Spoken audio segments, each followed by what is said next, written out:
Alright, magandang araw po sa inyong lahat mga kababayan. Batang Maynila to, it's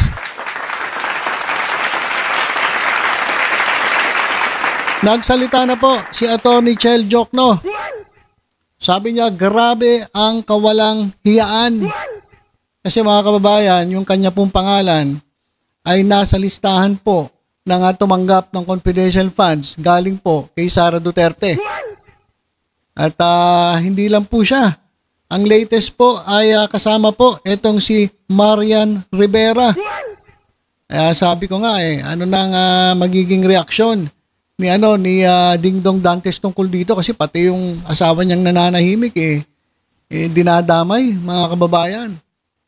Kaya ito po dito sa mismong Facebook page ni Atty. Chel Jokno ay siya po ay nag-react. O sabi niya, lahat na ba nasa listahan ng confidential funds? O pati ba naman pangalan namin ni Ma'am Marian, dinamay nila. Grabe ang kawalang hiyaan. Ayan po. Kasi ibinuko po ni Arnold Calabio na nakalkal po ng House Prosecution Panel ang mga resibo ng Department of Education na inaisumiti sa Commission on Audit. At doon nga po lumalabas na tumanggap po. Una si Marian Rivera tumanggap ng 100,000 pesos.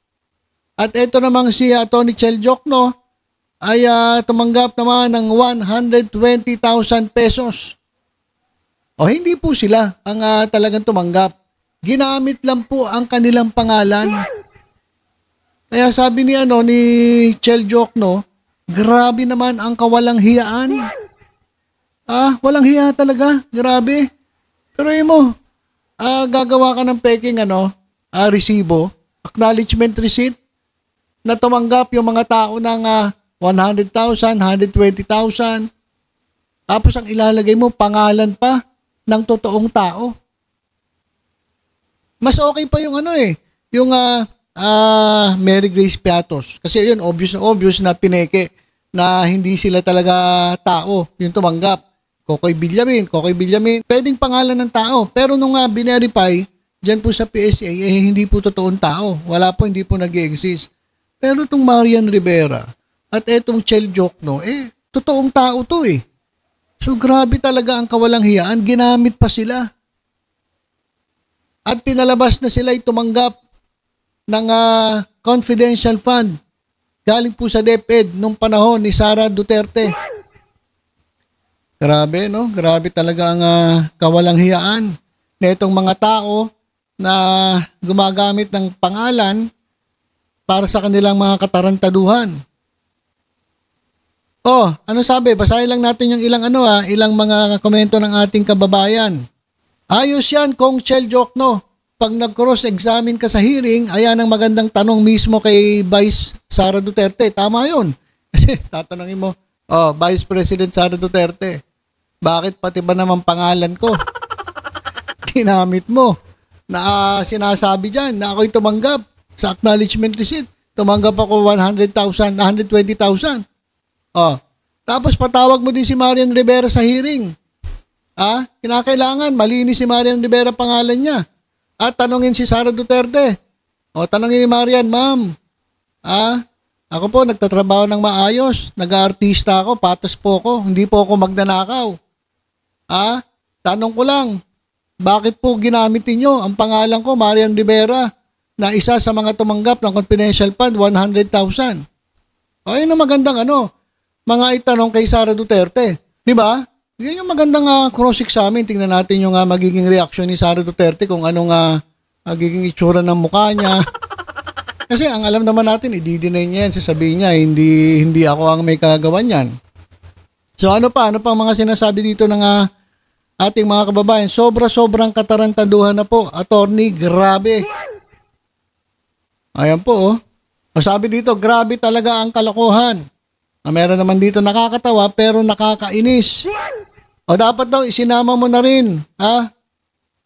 Pangalan ni Congresswoman Leila de Lima nang girahin na kayo sa OBP.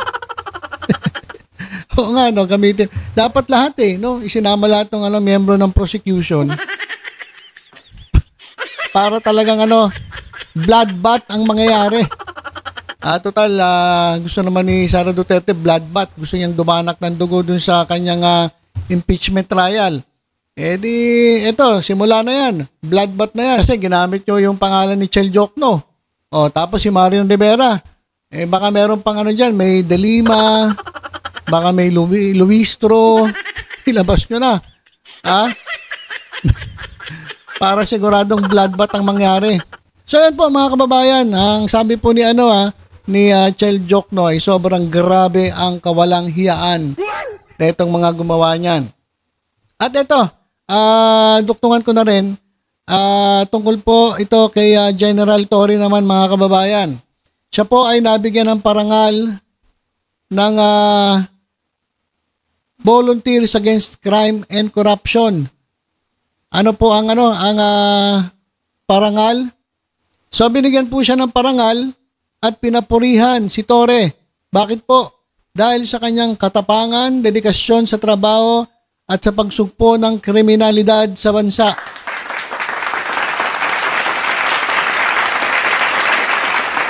At itong parangal na ito mga kababayan na ikinatuwa naman ni Major General Nicolas Torre III, Hepe ng Philippine National Police PNP Criminal Investigation and Detention Group o CIDG. Ayan, congratulations po kay General Torre, sir. Saludo po sa inyo. Congratulations. Sabi nga ni sabi ni Boy Evangelista, yung namumuno po diyan sa VACC. Inilarawan niya si Torre na may bayag, dibdib at political will. Kaya naman daw siya ay hinahangaan ng iba't ibang sektor. Si Torre ay isa sa mga senior police officers na may malaking tsansang may talaga bilang susunod na hepe ng PNP. Ay nako, matagal lang hinihintay namin yan. Matagal na pong hinihintayan ng taong bayan, lalong-lalo na dahil sa kanyang mga accomplishment. So, hinihintay pa yung kasi pagretiro ni General Romel Francisco Marbil. Malapit na po, June 7. So, baka sa June mga kababayan, ay ang magiging bago pong PNP chief ay walang iba, kundi si Major General Nicolas Torre III.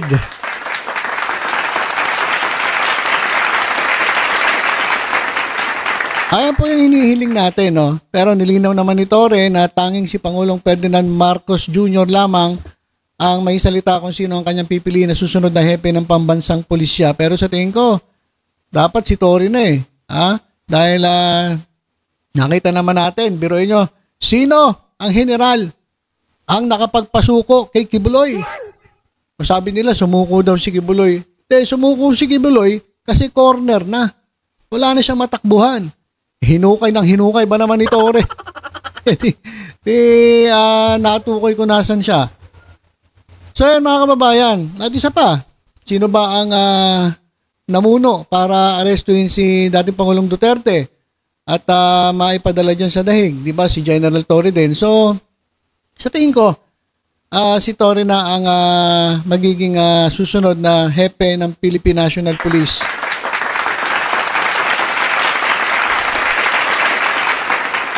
Ang gusto ng ating Pangulo ay mabilis na aksyon at presensya ng pulis sa lansangan.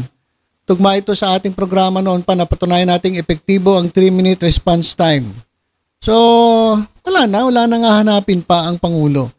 Nandito na po yan kay General Torre. Kaya, ayan may bayag, dibdib at political will. So yan, muli congratulations po kay General Torre, sir. Sana po patuloy niyo pong gawin ng tapat ang inyong paglilingkod sa bayan. Kasi sa totoo lang, ang kinabiliban ko rito, ang dami pong humaharang sa kanya. Hinarang siya ng mismong reliyon niya.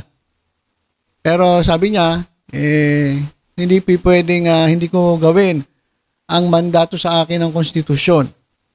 Gagawin ko trabaho ko. Dahil yun ang nararapat.